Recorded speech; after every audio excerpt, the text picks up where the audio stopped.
Hi, I'm Dottie, and before I talk to you today about my Booktube Prize rankings, I wanted to take a moment and reflect on the public conversation and discourse that has been happening all around the world, and specifically in America, about racism and about how dangerous it is to be a Black person, and also how that conversation has transitioned onto Booktube. There's been so many videos this June, so many videos previous to this, but also so many videos this June where Black booktubers have shared their experiences of bigotry and racism, and in the booktube community, a place that should be inclusive and safe. So I have a lot of those videos linked below, and I just wanted to say that I'm so grateful to these Black booktubers and Black creators who are doing so much emotional work in this time to share those experiences. And I want to say Black stories matter and Black lives matter. So I don't really have a very good transition. So moving on to talking about my Booktube Prize books. I was in nonfiction group D this time, and the books in that group were A Woman of No Importance by Sonia Perel, Trick Mirror by Gia Tonatino, She Said by Jodi Cantor and Megan Twohey, The Only Plane in the Sky, which is edited by Garrett M. Graff, Sea People by Christina Thompson, and The Heartbeat at Wounded Knee by David Troyer.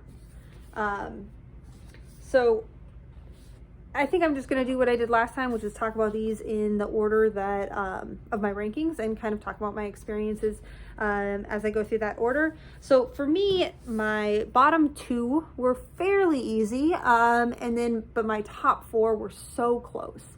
I loved all of the top four books. But to start off, unfortunately in sixth place, which was Trick Mirror by Gia Tolentino. And it was actually the only one that I think I owned before I started this. And I was very, very excited to read it. So I felt like so many of these essays are really good. I think part of it was they're not the type of essays I like to read. The points that they're making are a little meandering, I found. And there was one essay in particular that I really didn't like. I think it was essay 4. It was talking about women in literature.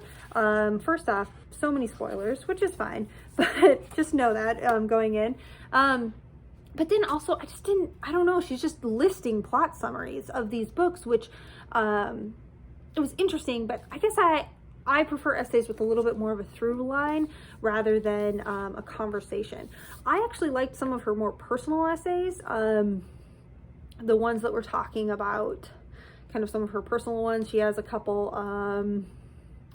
like one about reality TV, her experience on reality TV. I liked that one. And there were a couple at the end of the book that I thought were really good. But the first half, I really didn't like, and I honestly wouldn't have finished this if it wasn't for this prize, but I am glad I finished it because I felt like some of the last essays were some of her strongest. So that is Trick Mirror. And I do think this is a little bit of taste. I think that someone who appreciated a more conversational essay would like these more. So then my number 5 book was A Woman of No Importance by Sonia Perel. This is about an American spy, Virginia Hall, in World War II. She's in France almost the entirety of the war, not quite all of it. And it's just about her really incredible experience. I felt like she was a fascinating character. I felt like it was really a fascinating thing to read about. I will say I didn't feel like I knew Virginia Hall, and that's why this is in 5th place. Because the story itself is amazing, but I felt like I didn't really know who she was. And so that is why I ranked this 5th place. And then in fourth place, which this was really hard for me. It was all of these four were really hard, and I really different days I could have ranked them almost differently. But that's the whole point of the Booktube Prize. Someone has to be number 1 and someone has to be number 6. So in number 4, I put Sea People by Christina Thompson. And this is the subtitle, The Puzzle of Polynesia. And this talks about the Polynesian people. I think why I did put it in 4th place is the introduction kind of sets you up for one thing. And then the first major portion of the book is told almost entirely from European discovery, which is done really well and is done with the utmost respect for the Polynesians and calls out Europeans for all the things that they did not do right.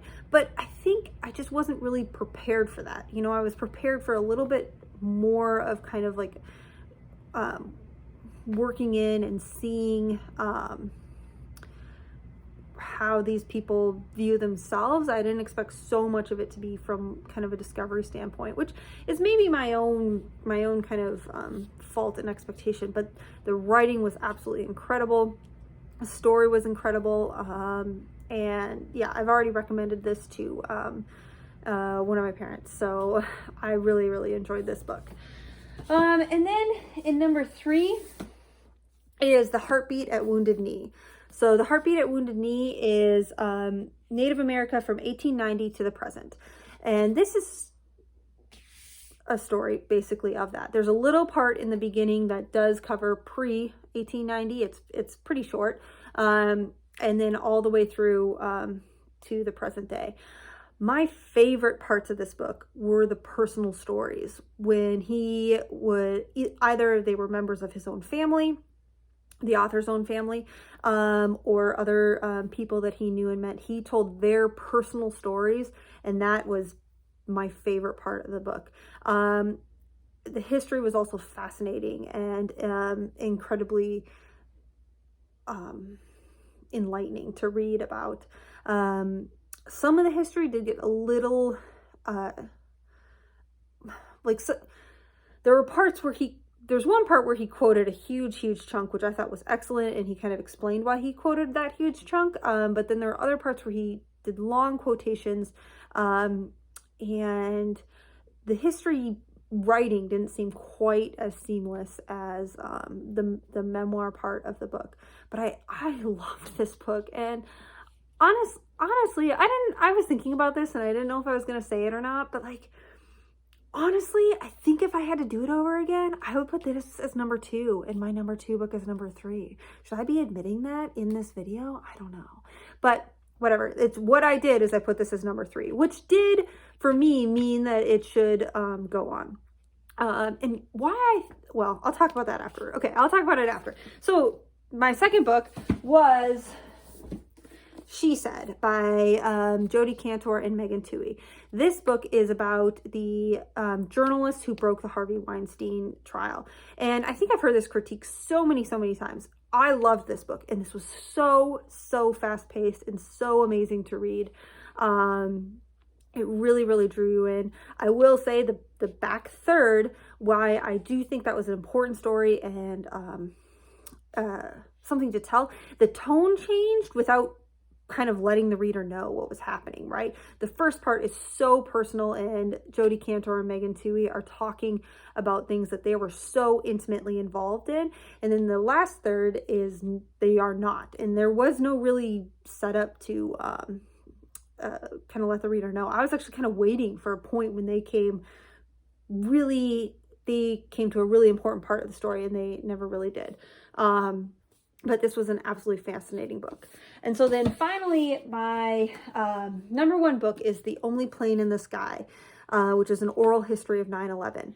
And so I picked this book up, I think April 1st. And reading this book about kind of like a singular event that affected so many people kind of during COVID, which was a singular event affecting so many people, was such a fascinating reading experience to me.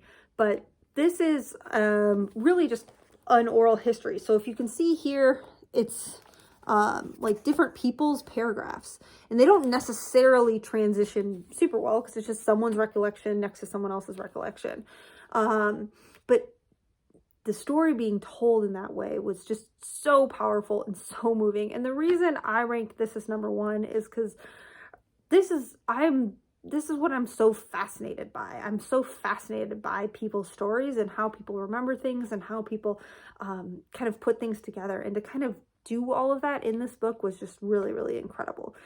So that is number one, which is an oral history of 9/11. But as I said, again, those 4 books, I really loved all of them. And so the books that went on were The Only Plane in the Sky, The Sea People, and A Woman of No Importance. And so why, just to talk a second about my second and third rankings, see kind of how I feel about that now, is I was so disappointed this one didn't make it. I don't know. I mean, I was sort of disappointed this one didn't make it, but I was so disappointed this one didn't make it. So I don't know. I should have ranked it number 2 instead of number 3. And I was kind of so shocked that this one didn't make it. So I do really, really recommend this. Overall, I am happy with the outcome. I really liked all of these books. And I'm really excited to read the next round, which I will be judging fiction this time. So thanks for chatting about books with me today. Bye.